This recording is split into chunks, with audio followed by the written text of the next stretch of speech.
ஸ்ரீ சிவசங்கரா தேவனே, ஸ்ரீ சிவசங்கரா தேவனே. Shankaram Sivashankaram. Question from Govindan sir. ஆலயங்கள் மக்கள் சொத்தாக இருக்க வேண்டும் என்று சொன்னவன் மாமன்னன் ராஜராஜ சோழன்.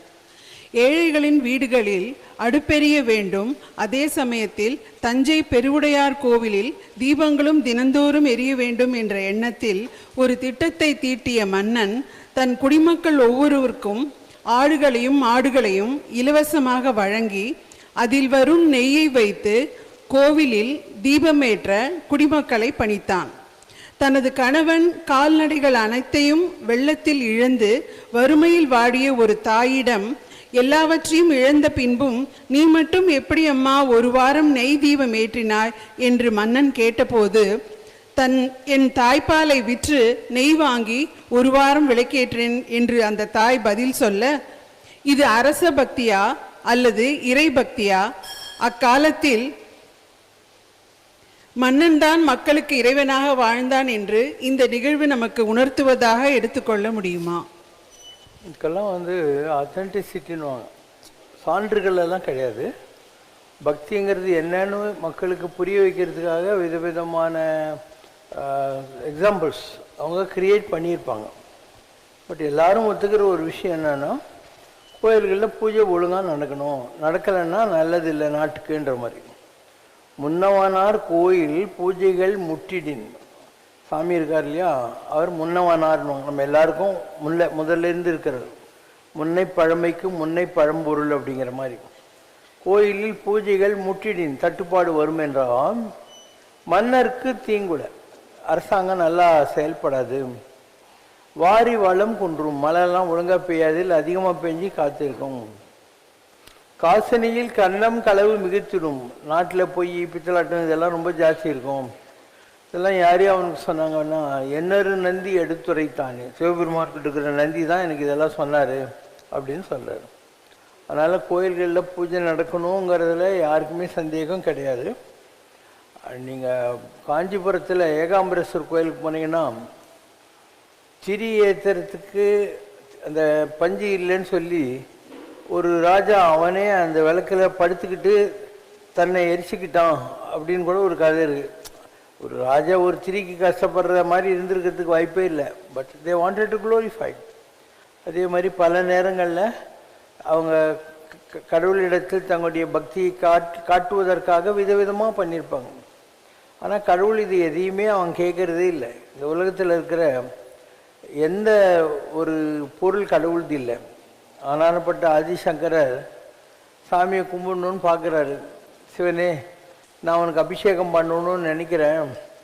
நான் என்ன ஒரு குடத்தில் தண்ணியை கொண்டாந்து உனக்கு அபிஷேகம் பண்ணணுன்னு நினைக்கிறேன். ஆனால் உன் தலையிலேயும் நீ கங்கையை வச்சுன்னு இருக்க. அதை பார்த்த உடனே எனக்கு ஒரே ஷேம் அபிஷேகம் ஆகிப்போச்சு. தலையில் கங்கையை வச்சுன்னு உனக்கு நான் ஒரு குடத்தில் அபிஷேகம் பண்ணுறதான்னு சொல்லிட்டு, ஸோ ஐ டெசிஸ் தட் ஐடியா. உனக்கு நான் பூ இந்த இலைகள்லாம் போட்டு பூஜை பண்ணணும்னு நினைக்கிறேன். இந்த உலகத்தில் இருக்கிற எந்த பூவு எந்த பத்திரம் நீ படைக்காதது, அது என்ன நான் உனக்கு கொடுத்துட முடியும்? சரி, நான் உங்கள்கிட்ட ஏதாவது பாடலான்னு நினைக்கிறேன். உங்கள்கிட்ட தும்புரு நாரதர் இவங்கெல்லாம் சூப்பர் சிங்கர்ஸ் எல்லாம் வெயிட் பண்ணிட்டு இருக்கிறாங்க. சரி, டான்ஸ் ஆடலான்னு பார்க்குறேன். உங்கள்கிட்டயே ஊர்வசி ரம்பை திலோத்துமாலாம் சூப்பர் டான்ஸர்ஸ் இருக்காங்க. இந்த மாதிரி நான் ஒவ்வொன்றையும் யோசனை பண்ணுற போது தான், நான் எவ்வளோ சின்ன ஆள், நீ எவ்வளோ பெரிய ஆள், என்னால் உன்னை வர்ஷிப்பே பண்ண முடியாதுங்கிற விஷயம் எனக்கு புரியுது. How small I am and how big you are. இப்போ தான் எனக்கு புரிய ஆரம்பித்தது. அதனால் உங்கள்கிட்ட ஒன்று தான் கேட்குறேன், நீ இன்னும் எவ்வளோ பெரிய ஆள் அப்படிங்கிறது எனக்கு கொஞ்சம் புரிய வச்சுடுனார். எ பர்சன் ஹூ கோஸ், ஒரு உப்பு பொம்மை பண்ணுறோம், அதை கடலில் ஆராய்ச்சி பண்ணிட்டு வான்னு அனுப்புகிறோம். 5 அடியில் உப்பு பொம்மை கடலில் கலந்துரும். அந்த மாதிரி யாரெல்லாம் இந்த கடவுளை புரிந்து கொள்ள முயற்சி செய்தார்களோ அவர்கள் கடலில் கரைந்து போனார்கள். எல்லா முறை என்னை மறந்த நலம் சொல்லாய் முருகாசுர பூபதிங்கிற மாதிரி they went blank, they could not think furtherங்கிற நிலையை அடைந்தார்கள். இதுதான் நிர்வாணம். துணி இல்லாமல் இருக்கிறது நிர்வாணம் அல்ல, எண்ணங்கள் இல்லாது இருக்கிறதுக்கு பேர் நிர்வாசம். அதுக்கு வாச்சா மகோச்சரம் வடமொழியில் சொல்கிறாங்க. ஸோ உலகத்தில் கடவுளை விதவிதமாக பக்தி செய்தவர்கள் இருக்கிறார்கள். சரி, இந்த பக்தி எனக்கு ஒழுங்காக பண்ண தெரியல, எனக்கு முன்னால் இருந்தவங்கெல்லாம் சூப்பராக பக்தி பண்ணாங்க அப்படின்னு தம் நோய் நொந்து வாழாய் இருப்பர் காலம் கருதுபவன் வள்ளுவர் சொல்லார். நமக்கு இன்னும் டைம் வரல அப்படின்னு சொல்லி, ஒரு டைம் வரட்டும் நம்ம உருப்படலாம் அப்படிங்கிற மாதிரி வெயிட் பண்ணுறவங்களும் இருக்காங்க அப்படிங்கிற மாதிரி. 2 நாளைக்கு முன்னே கூட நான் பாட சொன்னேன், கடவுளே நீ சாப்பிட மாட்டேன்னு யார் சொன்னாங்க? யசோதை மாதிரி எனக்கு உனக்கு அன்பாக ஊட்ட தெரியல. இப்படி வரிசையாக ஒவ்வொருத்தரையும் கம்பேர் பண்ணிக்கிட்டே வராங்க. மா யசோதாக்கி தர தும் கிளாத்தே நகி அப்படிங்கிறாங்க. அந்த மாதிரி உனக்கு சாப்பாடு ஊட்ட தெரியல, அதனால தான் கடவுள் சாப்பிடல. வரிசையாக ஒரு 10 உதாரணம் சொல்லுவாங்க. ஒவ்வொருத்தரும் எப்படியெல்லாம் சாமி கும்பிட்டாங்க, உன்னால் ஏன் கும்பிட முடியல. காலத்தில் சிவபெருமான் இருக்கார், அவரை கும்பிட்றதுக்காக வேட்டையாட போன, பன்றி வேட்டையாட போன தின்னனார் இருக்கான். அவன் ஐயோ சிவனே நீ தனியாக இருக்க, இனிமேல் நான் வீட்டுக்கு போக மாட்டேன், உங்க கூடயே தான் இருப்பேன்னு சொல்கிறான். தன் வாயில் தண்ணி கொண்டாந்து அபிஷேகம்னு துப்புறான், இலத்தலையெல்லாம் கொண்டாந்து போடுறான், தான் வேட்டையாடி நம்ம இறைச்சியை வச்சு சாப்பிடுன்றான். இதெல்லாம் பார்த்துன்னுக்கிற சிவாய் ஆச்சாரியார், இப்படி ஒரு அபிஷேகம் இருக்கானே, அவன் கண்ணை குத்த மாட்டியா, காதில் குளிமை எடுக்க மாட்டியா, மூக்கில் சளி எடுக்க மாட்டியா அப்படின்னு சொல்லி திட்டுறார் சிவனை. சிவன், அவன் அன்பெல்லாம் என்னை அறியும் அன்பு, அவன் அறிவெல்லாம் என்னை உணரும் அறிவு, நீ நாளைக்கு ஒழிஞ்சு நின்று பாருங்கிறார். ஐயர் ஒழிஞ்சுருக்கார். சிவன் தன்னுடைய கண்ணில் ரத்தம் வர மாதிரி பண்ணுறாரு. ஒரு பச்சிலை கிச்சலெல்லாம் போடுறாரு, ஒன்றும் செட் ஆகலை. சரின்னு சொல்லி தன்னுடைய கண்ணை எடுத்து அப்பிடுறாரு. இந்த கண்லேயும் ரத்தம் வர மாதிரி பண்ணுறாரு. இவருக்கு ஏற்கனவே கண்ணு கிடையாது, இப்போ அடுத்த கண்ணை வைக்கிச்சா இவருக்கு அடையாளம் வேணும். அதனால் செருப்பு காலை தூக்கி அந்த இடத்துல அடையாளத்தை வச்சு இந்த கண்ணை நோண்ட போகிறார். நில் கண் அப்ப, அவன் பேர் தின்னனார். கண் அப்ப நான் கண்ணை அப்பாத அப்படின்னு சிவர் சொன்னதுனால கண்ணப்பன் என்ற பெயர் வந்தது. அப்போ கண்ணப்பன் ஒப்பதோர் அன்பினால் கண்ணை அப்பா வரலேன்னு அல்லே. பின்னால் வந்தவங்க சொல்கிறாங்க, அவனை மாதிரி என்னால் கண்ணை இப்படி அப்ப முடியுமா அப்படின்னு சொல்லி பாடியவர்கள் இருக்கிறாங்க. அந்த காலத்தில் கபாலிக மார்க்கம்னு இருந்தது, சாமிக்கு நரபலி கொடுக்குற மாதிரி. ஸோ கடவுள் ஒரு கபாலிகனாக சிறு தொண்ட நாயனார்கிட்ட உன் பிள்ளையை வெட்டி எனக்கு பிரியாணி பண்ணுன்றாரு. ஒன்றும் சொல்ல, வெட்டார். இவர் சாப்பிட உக்காந்துட்டு உன் பிள்ளை எங்கே காணோன்னு இவர் என்ன சொல்லுவார்? இவர் அவன் பிள்ளைய சொல்லி சீராளா வான்றாரு. அங்கே துண்டு துண்டா இவர் வெட்டி போட்ட ஆள் திருப்பியும் உட்காந்துக்கிறான். எதிரில் கடவுள் சோதிப்பார் உன்னை. திருநீலகண்ட யாழ்ப்பாணர் எப்போ பாரு அவர் சாமியை நினச்சிக்கிட்டே இருப்பார். அவர் குயவர். களிமண்ணை மிதிக்கிற போது அவருடைய குழந்தை தவழ்ந்து அந்த களிமண்ணில் இருக்குது, அதையும் சேர்த்து மெரிச்சு செத்து போகுது குழந்தை. அவருடைய ஒய்ஃப் எங்கே குழந்தைன்றா, குழந்தை செத்து கிடக்கிறத பார்த்து இவர் ஐயோ சாரி அப்படின்னு போகிறாரு. தீண்டினால் திருநீலகண்டம்ன்ற தொடாத என்ன, திருநீலகண்ட மேலே ஆனன்ட்டு. ஸோ ஒய்ஃப் சபதம் வச்சிட்டாலேன்னு தொடவே இல்லை. மாமனார்காரன் பார்த்தான், இந்த மாதிரி உங்களுக்கு குழந்தை இல்லை, என் 2வது பொண்ணு. அந்த காலத்தில் இப்படி தான், அவருடைய சிஸ்டரையும் கட்டிக்கோங்க, அப்பயாவது குழந்தை வருதா, உங்கள் வம்சம் விருத்தி ஆகணும்னு கட்டி வைக்கிறான். இப்போ சும்மா இல்லாமல் அந்த மாமனார் என்ன சொல்கிறான், என் பெரிய பொண்ணை எப்படி நீங்கள் பார்த்துக்கிறீங்களோ அதே மாதிரி சின்ன பொண்ணையும் பார்த்துக்கணுன்னு. பெரிய பொண்ணு இவர் பார்க்கவே இல்லை, அதனால் அவளையும் தொடர்றதே இல்லை. கடைசியில் சாமி வராரு. ஐயோ நான் தண்ணியில் முழுகின்னுக்கிறேன், கிழவன் என்னை தூக்குங்க அப்படின்னு. இவர் தூக்க வர்றார். இல்லை, உங்கள் 2 மனைவி என்னை 2 கை பிடிச்சோன்னு என்னை இடுப்புலேருந்து பிடிக்கணும், அப்போ தான் என்னை தூக்க முடியும்னு. ஐயோ நான் எப்படி தொடுறதுனால எனக்கு தெரியாது, நீ தொட்டதான் உண்டு, இல்லைன்னா நான் செத்த பாவம் உங்களுக்கு வந்துடுன்றார். அப்போ அந்த 3 பேரும் தண்ணிக்குள்ளே மூழ்கி இப்படி எழுற போது எந்த வயசில் அவங்களுடைய இளமையை இழந்தாங்களோ அதே வயசில் 3 பேரையும் சாமி கொண்டு வந்துட்டு. இதெல்லாம் நம்முடைய 63 நாயன்மார்கள் கதையில், பாண்டரங்க பக்தர்கள் கதையில் எல்லாத்திலும் இருக்கிற விஷயங்கள். ஒரு காலத்தில் ரசனகிரியில் ஒரு சாமி இருக்கார்ல, அவர் என்கிட்ட சொன்னார், நீ இவ்வளோ பக்தியாக இருக்க, இந்த கடவுள் உனக்கு என்ன நல்லது பண்ணான், அதனால் இனிமேல் எந்த கோயிலுக்கும் போகாத, என் கோயிலுக்கு கூட வராத, சாமியை கும்பிடாத அப்படின்னார். நான் ஒன்றும் சொல்ல. மெட்ராஸுக்கு அவருக்கு லெட்டர் எழுதினேன். நீங்கள் சொன்னதை யோசனை பண்ணி பார்த்தேன். கண்ணப்பன் ஒப்பதோர் அன்பினால் கண்ணை அப்போ வல்லேன் அல்லேன், வாளால் மகவறிந்து விட்ட வல்லேன் அல்லேன். சின்ன கண்டை ஆழ்பார் மாதிரியும் என்னால் பிஹேவ் பண்ண முடியாது. இவ்வளோ பெரிய பக்தியெல்லாம் பார்த்தா அந்த கடவுள், நீ என்னடா கந்த சஷ்டி கவசம் ஊதுவத்தி கற்பூரம் நீ கெடுங்கெட்டுப்போன்னு சொல்லி என்னை விட்டா நான் எங்கே போவேன்? என்னுடைய ஹோல் சேஸ் பர்சியூட் கடவுளை அடையிறது தான். ஆனால் நீ சொன்னாலே நான் கேட்க மாட்டேன்னு. அங்கேருந்து அவர் எனக்கு லெட்டர் எழுதினார். உன் பக்தியின் ஆழத்தை நான் உரசி பார்த்தேன், நீ வென்று விட்டாய் அப்படின்னு எழுதினார். அதனால் பக்தர்களுக்கு கடவுள் விதவிதமான சோதனைகளை வச்சு தான் அவங்களை எவாலுவேட் பண்ணுவோம். உங்கள் மாடர்ன் லாங்குவேஜில் எவாலுவேட் பண்ணுறது, அப்ரைசல்லாம் சொல்கிறீங்க இல்லையா, அதே மாதிரி தான் கடவுளும் பண்ணுறான். உலகத்தில் எத்தனையோ கோடி பக்தர்கள் இருக்காங்க. அத்தனை பக்தர்களில் அவன் எப்படி ஒரு ஆளை தேர்ந்தெடுப்பான்? ஒரு ஆழ்வாரை, ஒரு நாயன்மாரை, இல்லை ஒரு பாண்டரங்க பக்தனை எப்படி தேர்ந்தெடுக்கிறான்? இப்படி தான் எல்லாரை விட அவங்களுக்கு ரொம்ப கஷ்டம் கொடுப்பான்.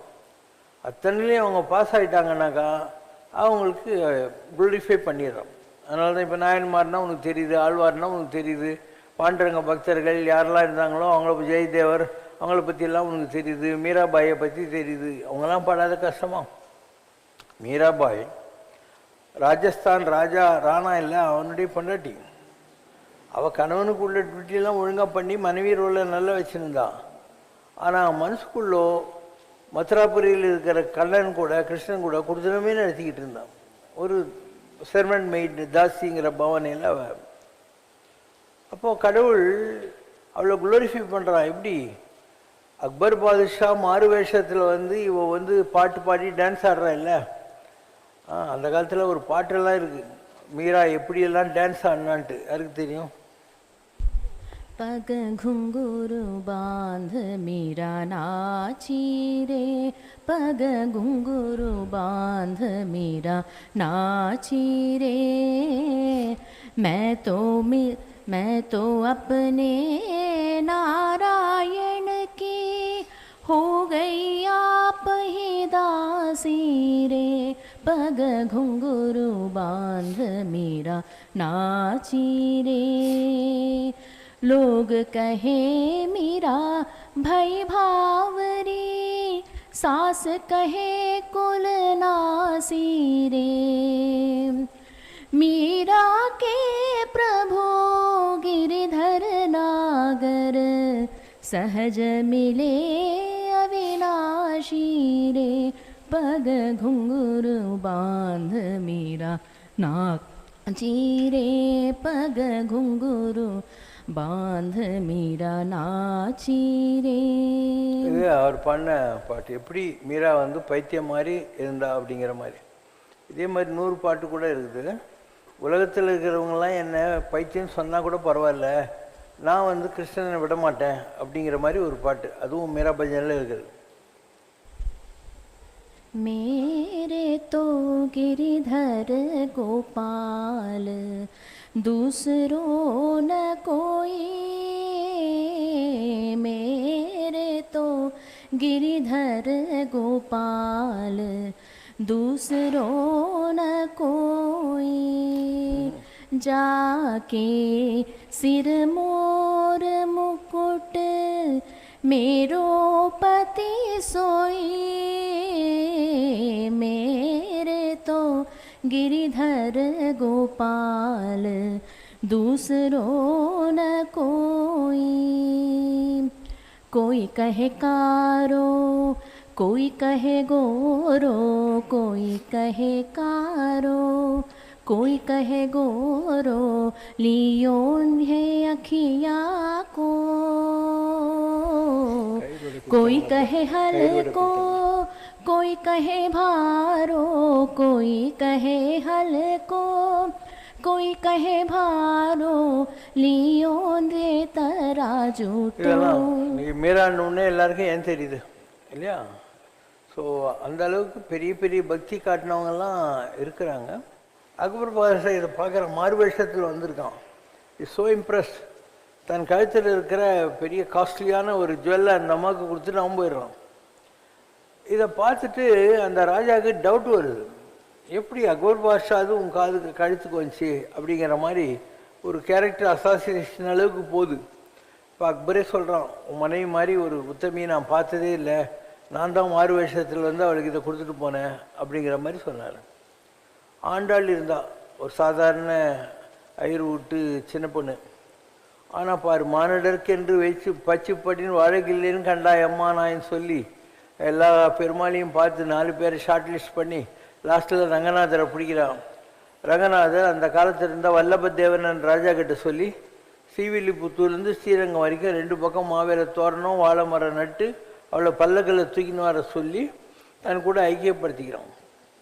திருப்பானாழ்வார் காவிரிக்கு அக்கறையில் நிற்கிறார், நான் தாழ்ந்த ஜாதி என்னை கோயிலுக்குள்ளே விடமாட்டாங்களேன்னு. இப்போது ரங்கநாதர் சொல்கிறார், அவர்கிட்ட இருக்கிற உலோபசாரங்கர்கிட்ட போய் அந்த ஆள் தூக்கினோம், வரமாட்டேன்னு காற்று மேல் உக்காத்து தூக்கினோம். அவர் காற்று மேலே வச்சு தூக்கின்னு வர்றார். இவர் 18 பாட்டு பாடுறார். அண்டர்கோன் அணியரங்கனை கண்ட கண்கள் அமலநாதி பிரான் உன்னு ஆரம்பிக்கும். வேறொன்றை காணவேங்கிறார். அவருடைய ஆவி போய் அப்படியே சாமிக்கிட்ட சேர்ந்தது. ஆவிக்கினிய துரையேன்னு வள்ளலார் சொல்கிற மாதிரி இவங்க ஆவியெல்லாம் கடவுள்கிட்ட போய் கலந்து போச்சு. அதே மாதிரி ராமானுஜர் திருநாராயணபுரம் கர்நாடகாவில் இருக்குது. அந்த இடத்துல இருந்தபோது இங்கே ஒரு சின்ன விக்கிரகம் இருந்திருக்கணுமே, காணமே அப்படின்னு. அதுக்கு செல்லப்பிள்ளையார், பிள்ளைன்னா சன்னு, நாட் கணேஷா. அது அவுரங்கசீப் அவங்க படையெடுத்து வந்தபோது எடுத்துன்னு போகிறதுக்கு சான்ஸ் இருக்குன்றாங்க. நீங்கள் நினைக்கிற மாதிரி அவுரங்கசீப் அவன் மதத்தை நம்புறானே தவிர மற்றவங்களுக்கு அவன் கெட்டது பண்ணவே இல்லை. அவன் கூட இருந்த மாலிகாபூர் மாதிரி ஆனாலுங்க ராங்க. ஒரு பக்தனுக்கு இன்னொரு பக்தனை மதிக்க தெரியும். இவர் அங்கே போய் காசியில் மாலிகா அவன் கேட்குறார் அவுரங்கசீப்கிட்ட. அவன் சொன்னான், எங்கள் அந்தப்புறத்தில் என் குழந்தை விளையாடின்னு இருக்கும், போய் பாருங்கன்றான். எவ்வளோ யோக்கியனாக இருந்தால் ஒரு முஸ்லீம் பொண்ணுங்க இருக்கிற அந்தப்புறத்துக்குள்ளே ஒரு சாமியை போய் நீங்கள் தேடி எடுத்துக்கோங்கன்றான். போய் பார்த்தா விளையாடுற பொம்மையில் இருக்குது. அதை எடுத்துன்னு ஒரு பல்லக்கில் வர்றாரு. அந்த பொண்ணு பார்க்குற தன்னுடைய காதலன் காணும். அவர் குதிரை மேலே தொத்தின்னு வரான்.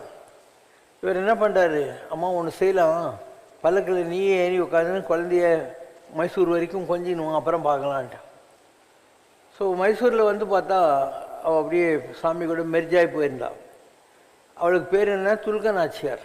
துல்கான்னா தெரியும், தர்கிஷ். நாச்சியார்னா மனைவின்னு அர்த்தம். ஸோ ஆண்டாள் மாத்திரம் இல்லை, மீரா மாத்திரம் இல்லை, ஒரு துலுக்கு பொண்ணு கூட கலவரை நேசித்த போது காதலாகி கசிந்து கண்ணீர் மல்குவாதமே நன்னெறி குவிப்பதுங்கிற மாதிரி பெருமாளோட ஐக்கியமானார்கள். இதெல்லாம் தான் நம்முடைய புராணங்களில் இருக்கிற விஷயங்கள். அதனால் யாரெல்லாம் தேடுறாங்களோ எல்லாருக்கும் கிடைக்கும்.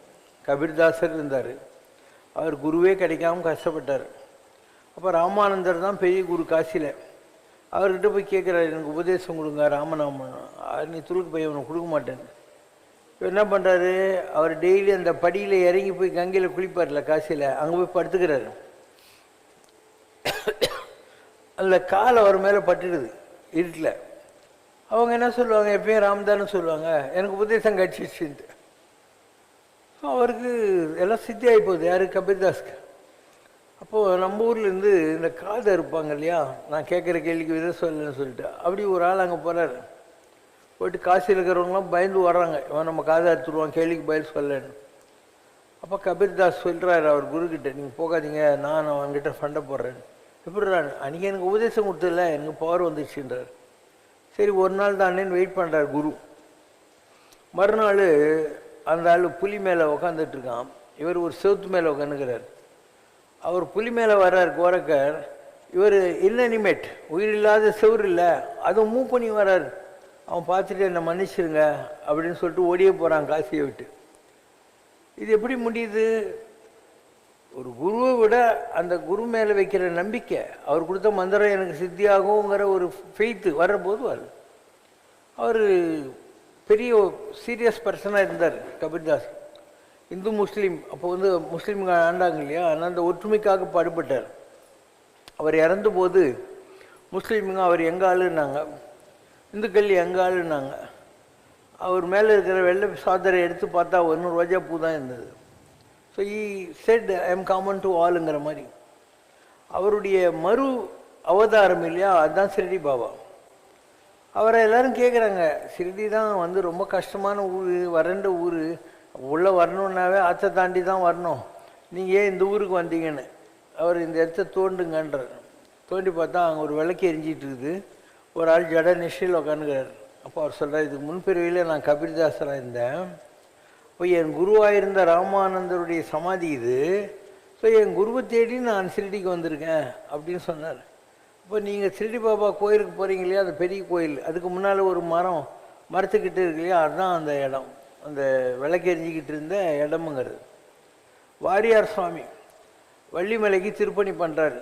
இப்போ கூட நீங்கள் வள்ளிமலை போனால் 4வது மண்டபம் பழைய ஷேப்பில் இருக்கும், அதே மாதிரி பழைய காலத்து கல் எல்லாம் வச்சுருக்கோம், 4 பில்லர், அது மேலே கல்.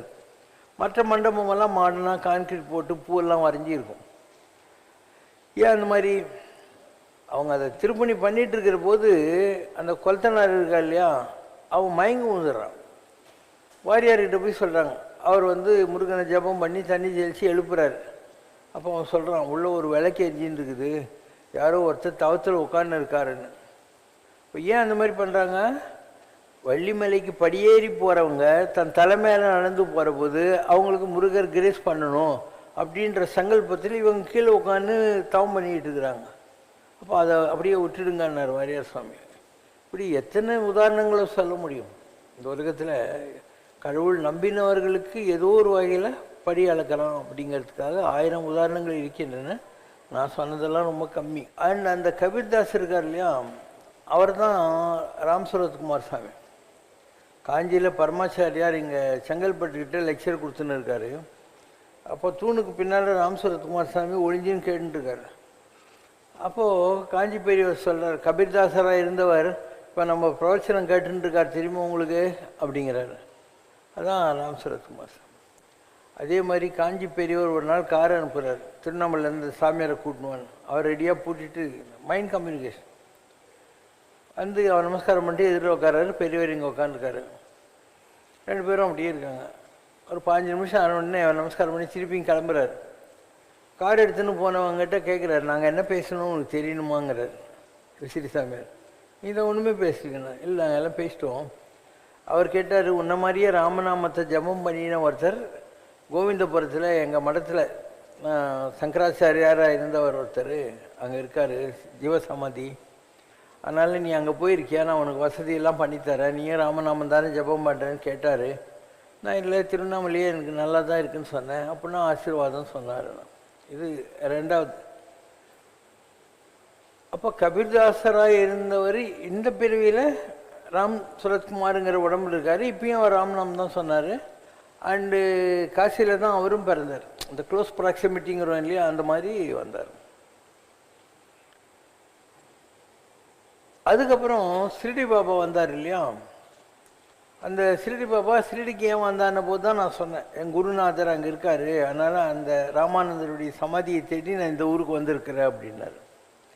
இப்போது ஷிரடி பாபா யார் அப்படின்னு பார்த்தாக்கா சிவசங்கர் பாபா. என்னையா சொல்கிறேன் அப்படின்னா, ஆமாம், ஒரு ஆள் கிளர்க்கு, ஹெட் கிளர்க்கு, சூப்பரண்டன்ட்டு, ப்ரமோஷன் ஹியரார்கி இருக்கு இல்லையா, அந்த மாதிரி ராம் சூரத்குமார் சாமிக்கு கிடைச்ச போஸ்ட்டு கபீர்தாஸ், சிவசங்கர் பாபாவுக்கு கிடைச்ச போஸ்ட்டு ஷிரடி பாபா. இப்படிலாம் சொன்னால் உனக்கு நம்பிக்கை வருதா? ஸோ சிவசங்கர் பாபா தான் ஷிரடி பாபாவை இருந்தவர். அண்ட் அதுக்கு அவருக்கு ப்ரமோஷன் கிடைக்குது. ராகவேந்திரா இருந்தார், அவருக்கு ப்ரமோஷன் கிடைக்குது. அப்போ ஐயப்பன் ஆகுது. ஐயப்பனாக இருந்த ஃபோர்ஸ் பூர்ண பிரம்மமாக மாறுது. இப்படி நீ பார்க்கறது எதுவுமே ப்ரமோஷன் சிஸ்டத்தில் வர்ற ஆத்மாக்களுக்கான அங்கீகாரம் தானே தவிர, இது ஒரு ஆள் ஏதோ பிறந்ததுலேருந்து அந்த மாதிரி பிறந்துட்டான்னு நீ நினைக்கவே வேணாம். அப்போ ராம் சூரத்குமார் சாமியுடைய அவர் கபீர்தாசர் இந்த பிரிவில். அதுக்கு முன்னே அவர் என்னவா இருந்தார் அப்படின்னா, இங்கே சுவாமி தோப்பு ஐயான்னு இருக்கு, கன்னியாகுமரி கிட்ட சுவாமி தோப்பு ஐயான்னு, அவர் தான் இவர். அதனால் அவருடைய டிவோட்டிஸ் எல்லாம் பார்த்தீங்கன்னாக்கா அந்த ஊர்க்காரங்க நாடாருங்களாம் இருப்பாங்க. அந்த கன்னியாகுமரி, நாகர்கோவில், சிவகாசி அந்த நாடாருங்களாம் இருப்பாங்க. இவருக்கு முதல்ல இருந்த இடத்த வாங்கி கொடுத்தவங்க, பெரிய ஆசிரமம் கட்டுறதுக்கு ஹெல்ப் பண்ணவங்க எல்லாம் இப்போ சுவாமித்துவ பையன். அதனால் இவர் என்ன பண்ணுறாரு, தனக்கு தன்னுடைய முற்பிறவி அவருக்கு தெரியுது. அதனால் பொன் காமராஜ்னு ஒரு வக்கீல் இருந்தார், குமரி அனந்தன் கிட்ட ஜூனியர். அவருக்கு தீராத வயிற்று வலி வருது. அப்போ கன்னியாகுமரி மாயம்மா சொல்கிறாரு, திருவண்ணாமலைக்கு போய் அந்த ஆளை பாரு. வந்த உடனே அவருக்கு வாழைப்பழம் கொடுத்து எதிரிலேயே சாப்பிட்டுன்றாரு. வயிற்று வலி நல்லா ஆகிடுது. அவர் வக்கீல் வேலையெல்லாம் விட்டுட்டு சாமி மாதிரியே கையில் விசிறி சரட்டெல்லாம் வச்சுன்னு பச்சை டர்பனெல்லாம் கட்டிக்கின்னுட்டு சாமி மாதிரி ஆயிடும். அவர்கிட்ட சொல்கிறார், நீ காணி தோப்பில் எனக்கு முதல் கோயில் நீ தான் கட்டணும் அப்படின்னாரு. ஸோ அதுக்கு வசூல் பண்ணோம். ஸோ ஜேசுதாஸ் ராம் சரத்குமார் சாமிக்கிட்ட போய் தான் பெரிய ஆள் ஆனார். அவருக்கு ஃப்ரீ கச்சேரி பண்ணித்தரேன்னார். இப்போ இன்கம் டேக்ஸில் விஜயலட்சுமின்னு ஒரு அம்மா இருந்தாங்க, ரொம்ப ஆனஸ்டான கமிஷனர். அவங்க பழைய ஆள் பொன் பரமகுரு இவங்கெல்லாம் சேர்ந்து ஜேஸ்தாஸ் கச்சேரி அரேஞ்ச்மெண்ட் பண்ணி அதில் வந்த பணத்தை அவங்க ராம் சரத்குமார்கிட்ட கொடுத்து, அவர் பொன் காமராஜ் கிட்ட கொடுத்து, அதை வச்சு சுவாமி தோப்பில் அந்த காணி மடம் கட்டினாங்க. அப்போது அந்த பிறவியை அவர் அங்கே ஒரு சிலை வச்சு ஏற கட்டிட்டார். அப்புறம் திருவண்ணாமலைக்கு வந்தார். இப்போ திருவண்ணாமலையில் அவர் உட்கார்ந்த கோலத்தில் ஒன்று இருக்கும், நின்ன கோலத்தில் ஒன்று இருக்கும், அவருடைய ஆத்மாவை அடக்கம் பண்ணி இருக்கிற இடத்துல ஒரு சிவலிங்கம் இருக்கும். ஸோ 3 கோலத்தில் திருவண்ணாமலையில் இன்றைக்கி ரமணாசிரமத்துக்கு எதிரில் இருக்கிற சந்தில் ஒரு 2 கிலோமீட்டர் தள்ளி அவருடைய இடம் இருக்குது. அப்போ அவர் அந்த போஸ்டில் இருந்தார். அந்த கபீர்தாஸ் போஸ்ட்டுக்கு அவர் வந்துட்டார். அவர் யார்? சுவாமி தோப்பையா. அண்டு இந்த பிரிவில் அவர் ராமசுரகுமார் சாமி. அண்டு ஸ்ரீ பாபா இருக்கார் இல்லையா, அவர் பெரிய நிலைகள்லாம் அடைஞ்சார் இல்லையா, அவருக்கு அருணாச்சலேஸ்வரருடைய பவர் கிடைக்கணும். அதனால் இவர் 40-45 வருஷம் சுடுகாட்டில் அலைஞ்சி திரிஞ்சு அண்ணாமலையாருடைய கிரேஸ் பிடிச்சி வச்சுருந்தார். நான் 48 நாள் விரதம் இருந்தபோது அவர் எனக்கு கொடுக்க வேண்டி வந்தது. அதனால் யாரோ ஒரு பொம்பளை கொண்டாந்து கொடுத்த பழைய ரசம் சாத்தை திருவட்டில் போட்டு நல்லா என்னை கையில் வச்சு சாப்பிட்டுனாரு. கை கழுவிட்டு குடிச்சிட்டுனாரு. ஒரு மகான் கை கழுவிட்டால் கொடுத்துட்றான்னு அர்த்தம். அதனால தான் மகான் சும்மா இப்படி தொடுவாங்க, கையெல்லாம் கழுவ மாட்டாங்க. இப்படி மாறிக்கினே இருக்கும். இதெல்லாம் ஆன்மீகத்தில் பதவிகளே தவிர நீ பரப்புலேருந்து சாவு வரைக்கும் ஒரே மாதிரி இருப்பேன்னு நீ நம்பவே தேவையில்லை. ஆன்மீகம் பெரிய கடல், வாசித்து காணோனாததுங்கிற மாதிரி you will never be able to understand. இப்போ சிரடி பாபா டிவோட்டிஸ் இருக்காங்கன்னா அவங்க சத்ய சாயை ஒத்துக்க மாட்டாங்க. சத்ய சாயில் சிரடி பாபா டிவோட்டிஸ் இருக்காங்கன்னா அவங்க சிவசங்கர் பாபா ஒரு சாமியிலே மதிக்க மாட்டாங்க இல்லையா.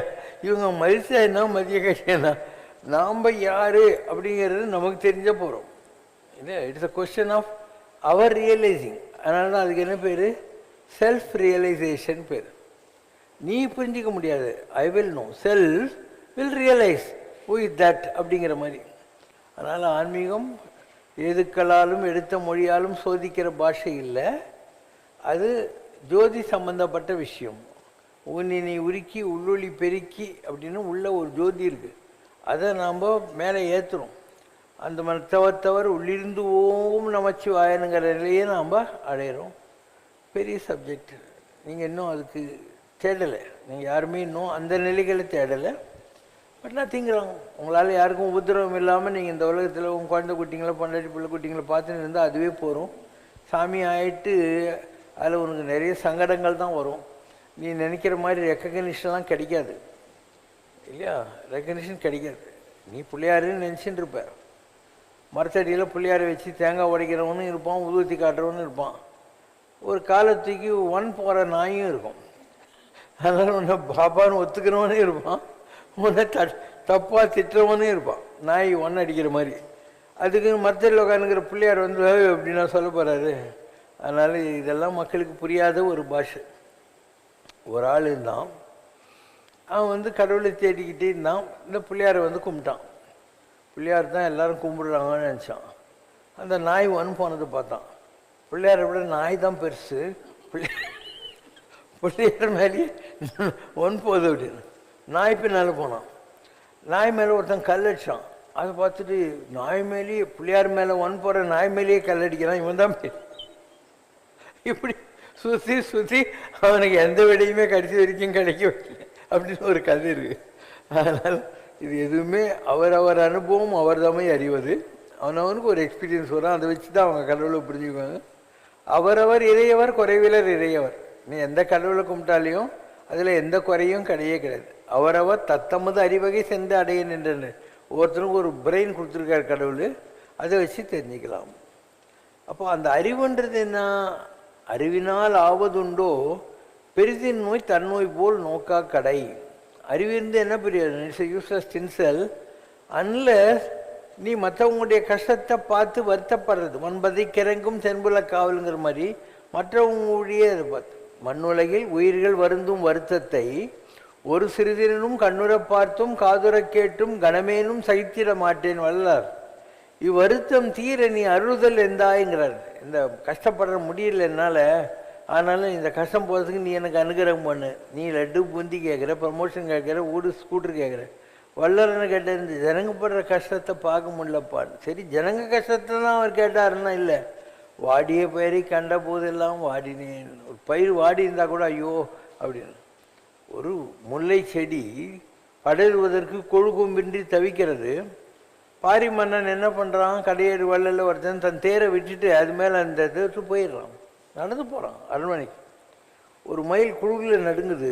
பேகன் என்று சொல்லக்கூடிய ஒரு அரசன் தன் மேலே இருந்த காஸ்ட்லியஸ்ட் பட்டு உத்தரியத்தை மயில் மேலே போத்திட்டு போனான். அவங்கெல்லாம் தான் வள்ளல்களானார்கள் இல்லையா? நம்ம ஒரு குச்சி கூட கொடுக்க மாட்டோம். அவர் தேரையே கொடுக்குறாரு, பட்டு துணியை கொடுக்குறாரு. அதனால தான் அவங்கெல்லாம் கடையேறி வள்ளல்கள். குமணன்னு ஒரு ராஜா, அவன் கழுத்தை கொண்டு வந்தாக்கா 1000 வேண்டுன்னு சொன்னான். ஒரு ஏழைக்கு கல்யாணம் ஆகுறதுனால என் கழுத்தை வேணா எடுத்துன்னு போன்னு சொன்னான். யாராவது இப்படிலாம் பண்ணுவாங்களா? அதனால தான் அவங்க பெரிய நிலைகள் இருக்கிறார்கள். நான் இதுக்கு முன்னே கூட சொல்லியிருக்கேன், எப்படி இந்த உலகத்தில் 2 விதமான ஜனங்க இருக்காங்க அப்படின்னு. ஒருத்தன் தான், அவன் பேர் நன்னன். அவன் தோட்டத்தில் இருந்த மாம்பழத்தை ஒரு சின்ன பொண்ணை ஆசைப்பட்டு திருட்டான். அதனால் அவளை கூப்பிட்டு அவளை கொலை பண்ணிடுறான். இது நன்னன். அதிகமாக இருக்கான், அவனுக்கு கருநெல்லி கண்டி கிடைக்கிது, அவன் சாப்பிட்டா சாகாமல் இருக்கலாம். ஔவையாருக்கு கொடுத்து, அவையை நான் இருந்து என்ன பண்ண போகிறேன் ராஜா, நீ சாப்பிடு, தமிழ் நல்லா இருக்கும் அப்படின்னு சொன்னான். ரொம்ப சிம்பிள், 2 லைன் ஸ்டோரி தானே இது. நாங்கள்லாம் 16 வயசுலேயே இதை கட்டுரையே எழுதணும். 16 வயசில் கட்டுரையே எழுதணும். ரொம்ப சிம்பிளாக 2 லைன் தான், அதை மாற்றணும் நாங்கள்.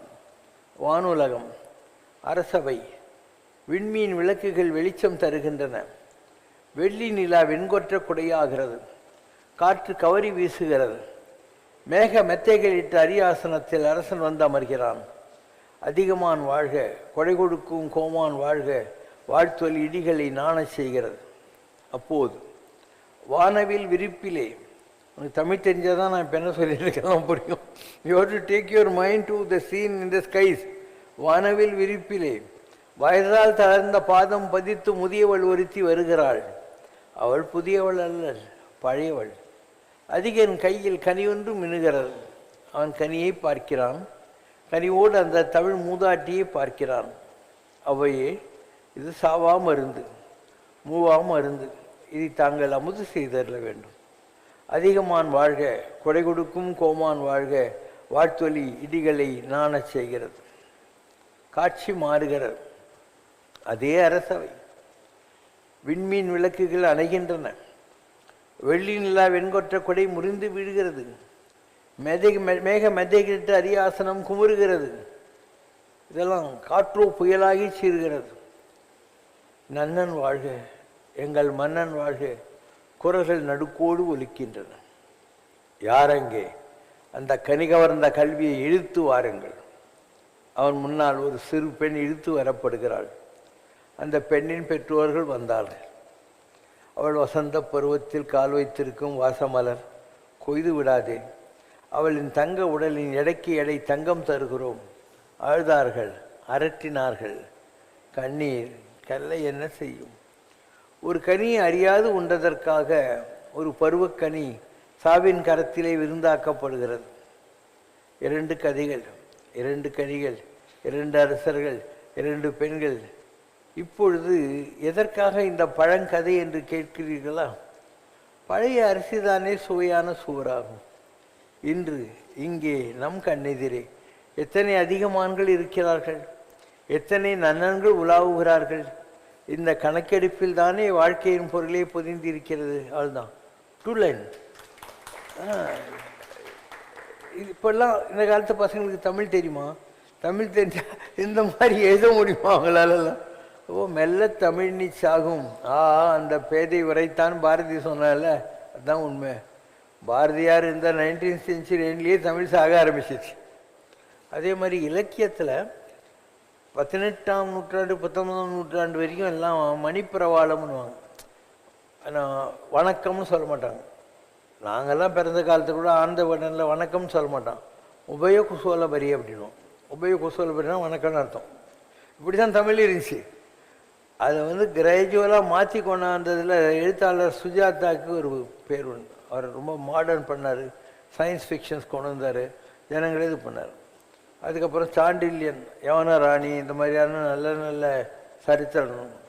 அப்புறம் கல்கி கொண்டு வந்தார், அலை ஓசை, பார்த்திபன் கனவு, பொன்னியின் செல்வன், இதெல்லாம் கல்கி. இந்த அமரதாரா, அது ஒரு பொற்காலம். அந்த காலத்தில் வேறு டிவி, மீடியம், ரேடியோ எதுவும் கிடையாது. இந்த மாதிரி எப்படா வியாழக்கிழமை வரும், வெள்ளிக்கிழமை வரும் போய் கடையில் நின்று புக்கை வாங்கி படிச்சுன்னு இருந்த ஒரு காலமெல்லாம் இருந்தது. ஹிரண்யாட்சசன், ஹிரண்யகசிப்பு, ராவணன், கும்பகர்ணன், சிசுபாலன், தந்தவக்ரன் இவர்கள் மகாவிஷ்ணுவின் காவலர்களாக இருந்த ஜெயன், விஜயன் இருவரும் மனிதனாக எடுத்த 3 யுக பிரிவுகள் என்று பல அருளுரைகளில் தாங்கள் தெரிவித்திருக்கிறீர்கள். இவர்கள் பூமியில் பிறந்தபோது மகாவிஷ்ணுவின் மேல் வைத்திருந்தது விரோத பக்தி என்றும், மகாவிஷ்ணுவை விரோதியாக பாவித்தே அவரால் வதம் செய்யப்பட்டு பின்னர் வைகுந்தம் சென்றவர்கள் என்றும் அவர்களது வரலாறுகள் கூறுகின்றன. ஆனால் இந்த அறுவரில் ஹிரண்யகசிபை தவிர வேறு யாரும் தன்னை நானே கடவுள் என்று பிரகடனப்படுத்தி கொள்ளவில்லை.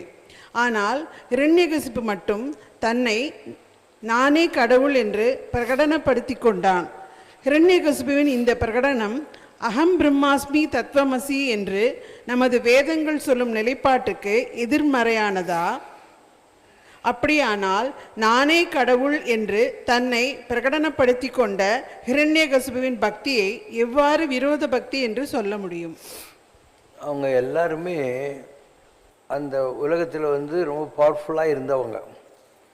பவர்ஃபுல்லாக இருக்கிற போது அவங்களுக்கு திருவனுபாவன் பேர். பழசெல்லாம் மறந்து போகும். கடவுளுடைய 5 கிரேசஸ் இருக்குது. படைத்தல், காத்தல், அழித்தல் மாதிரி மறைத்தல்னு ஒன்று இருக்குது. அதில் மறந்து போகும். நம்ம யார், எதுக்காக உலகத்துக்கு வந்திருக்கோம் எல்லாம் மறந்து போகும். அதனால் சிசுபாலன், தந்தவக்கரனும் சரி, இரண்யாட்சன், இரண்யகசிபுவும் சரி, ராவணன், கும்பகர்ணனும் சரி, எல்லாருமே இந்த உலகத்தில் நாங்கள் சர்வ வல்லமை படித்தவர்கள்னு நம்பினவர்கள் தான். அவங்க இப்போது ராவணன் இருக்கான், அவன் சிவ பூஜை செஞ்சிட்டு இருந்தான். ஆனால் அவனுக்கு விஷ்ணு பக்தியெல்லாம் கிடையாது. அண்டு கும்பகர்ணன் எந்த பக்தியும் பண்ணதில்லை. 6 மாதம் சாப்பிடுவோம், 6 மாதம் தூங்கின்னு உட்காந்துருந்தான். இப்படி தான் ஒவ்வொருத்தரும். ஆனால் அவங்க எல்லாருமே கடவுளை எப்பயும் பகைவனாகவோ நண்பனாகவோ நினச்சிக்கிட்டு இருந்தவங்க. ஸோ ஆன்மீகம்ன்றது என்ன? மனுஷா அப்படின்னா திங்கிங் மெஷின் அர்த்தம். What you think maths your personality. அதனால் அவங்க கடவுளை எந்த பாவனையில் நினச்சா என்ன, ஃப்ரெண்டாக நினச்சா என்ன, ஒரு விண்ணூரும் மண்ணூரும் துதித்தாலும் உதவா ஒரு தோழனுங்கிற மாதிரி ஃப்ரெண்டாக நினைக்கிறது. ராதா, மீரா இவங்கள மாதிரி காதலனாகவோ கணவனாகவோ நினைக்கிறது. ஒரு குசேலனை மாதிரி ஃப்ரெண்டாக நினைக்கிறது. இப்படி ஒவ்வொருத்தரும் ஒரு பாவனையில் கடவுளை நினைக்கிறாங்க. அவங்க 3 பேருக்கும் அந்த ரிஷிகள் சாபம் கொடுத்த போது பகவான் கேட்குறாரு, என்னென்றாலும் அவங்க கொடுத்த சாபம் பொய்யாகக்கூடாது. அதனால் நீங்கள் 100 பிறவி என்னை புகழ்ந்து எங்கிட்ட வரீங்களா, இல்லை 3 பிறவி என்னை திட்டி எங்கிட்ட வரீங்களா அப்படின்னு. சீக்கிரம் வரணும்னாங்க. அப்போ திட்டுங்கன்னார். அதனால் பகவான் தான் அவங்களுக்கு பிளாங்கட் பர்மிஷன் கொடுத்தாரு. அதனால தான் அவங்க விரோத பாவனையில் கடவுளை நினச்சி திட்டி சீக்கிரமாக கடவுள்கிட்ட போய் அதே பழைய கூர்க்கா வேலைக்கு சேர்ந்துட்டாங்க, கேட் கீப்பர் வேலைக்கு சேர்ந்துட்டாங்க. ஒரு சாதாரண படிநிலையிலிருந்து பக்தி செய்கிறாங்க இல்லையா, ஒரு பக்தனாக அவனுக்கு டபுள் ரிஸ்க் இருக்குது. ஒன்று, சில பேர்வில் நல்ல புத்தி இருக்கும், சில பேரில் கெட்ட பேர் இருக்கும். பரமபத விளையாட்டு, ஏனியும் கிடைக்கலாம், பாம்பு வாயும் கிடைக்கலாம். அந்த மாதிரி அவங்க உருப்படுறதும் உண்டு, திருப்பி அந்த கேமை தொடர்ந்து ஆடுறதும் உண்டு. அதனால் கடவுளை திட்டுறதுன்றது ஒரு தப்பே இல்லை, நினைக்கிறது தான் முக்கியம். ஒருத்தி காதலான்னு நினைக்கலாம், கணவனாக நினைக்கலாம், நண்பனாக நினைக்கலான்னா, இல்லை ஆஞ்சநேயர் மாதிரி ஆண்டான் அடிமை, மாஸ்டர் அந்த செர்வெண்டாக நினைக்கலான்னு சொன்னாக்கா, ஒரு விரோதியாக நினச்சா என்ன தப்பு? அதுவும் ஒரு ரிலேஷன்ஷிப் தானே. ஒரு ட்ராமா நடக்குது. அந்த ட்ராமாவில் சில பேருக்கு வில்லன் வேஷம் கொடுக்குறாங்க. ஏமன் நம்பியார், உங்கள் இவர் PS வீரப்பா, எல்லாருக்கும் கொடுக்குறாங்க. அவங்க என்ன வில்லனா நடிக்கிறதுக்கு கொடுத்துருக்காங்க. போன வாரம் கூட மேஜர் சுந்தரராஜன் சொன்னார், நான் வயசில் சின்னவன் தான் சிவாஜி எம்ஜிஆரை விட, ஆனால் எனக்கு எப்பயுமே அப்பா வேஷம் தாத்தா வேஷம் தான் கொடுத்துருந்தாங்க. எப்படியும் நான் என் உடம்பு வச்சுக்கிட்டு ஹீரோ வேஷம் போட முடியாது, நமக்கு வருமானம் வேணும். ஆனாலும் எந்த வேஷம் கொடுத்தா என்னன்னு எல்லாத்தையும் ஏற்று நடிக்க ஆரம்பிச்சிட்டேன். அதில் நல்லா நடிக்க முடியுமா அப்படின்றது தான் என்னுடைய நோக்கமாக இருந்தது. அப்போ அதில் நல்லா நடிக்கிறது எப்படி? ஞானப்பறவைன்னு ஒரு சினிமா இருந்தது. அதில் ஏதோ ஒரு காரணத்தினால கொலை பண்ணிவிட்டு சிவாஜி கணேசன் வெளிநாட்டுக்கு போய் திருப்பியும் பணக்காரனாக வந்துடுவார். இந்த ஆள் அந்த ஆளை பற்றி எல்லாம் தெரிஞ்ச ஆள், அதனால் போலீஸ் ஆஃபீஸராக இருந்தால் அந்த ஆளை கேட்ச் பண்ணுறதுக்காக எல்லாம் ட்ரை பண்ணுவான். அதே மாதிரி இந்த சினிமா எடுத்தாங்க,